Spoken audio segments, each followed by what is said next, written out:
Hello and welcome to the Bootstrapping Without Boots tutorial on cache parking. I've always been curious about cache parking. It's a service that's offered through GoDaddy that lets you park the domains that you currently aren't using.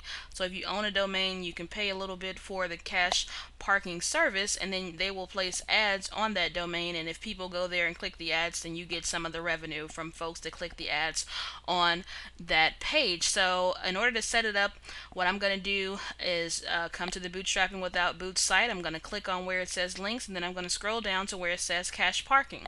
When I do that, I will click on the banner for cache parking. That's going to take me to a page that lets me choose the plan. I choose the basic plan for 1 month and I add it to my cart. Once I set up the cache parking account, I will log into my account and I will click over here on the left hand side and click where it says cache parking, and it's going to take me into the cache parking account area. So here I'm going to click manage the account and start my account that I just purchased. When I click manage the accounts, it's going to take me to the cache parking setup wizard because this is my first time logging into it after I've purchased it.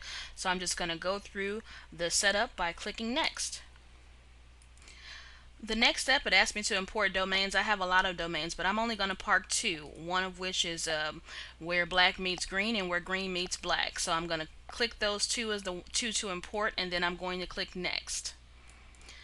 The next screen asks me how do I want to go as far as cache parking goes when I purchase new domains. Do I want to automatically park new domains, or do I want to park them? In this case, I'll just go ahead and click yes. I'm sure that I can always come back into the control panel and change that.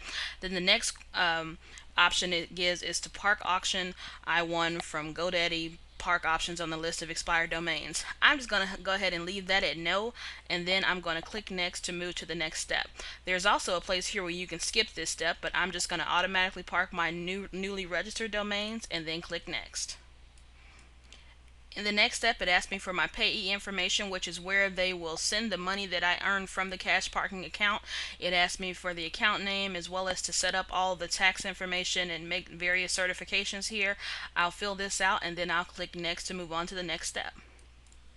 Once you click the next step, it's going to give you a summary. One of the cool things about the payee setup information is that you can choose to be paid via PayPal.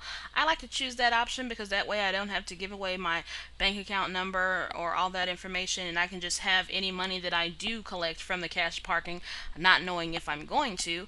I can just go ahead and just have that sent directly to my PayPal account. So I've done all three of the steps. I'm now in the summary. It showed me where I've completed all three steps, and I'm just going to click finish. Once I click finish, it takes me into a dashboard account, which just shows that my cache parking account is in fact set up. So I just set it up. This is the first of the month. I'm going to monitor it over the next 30 days and see if this cache parking pays off. So it cost me about $3.99 to set up.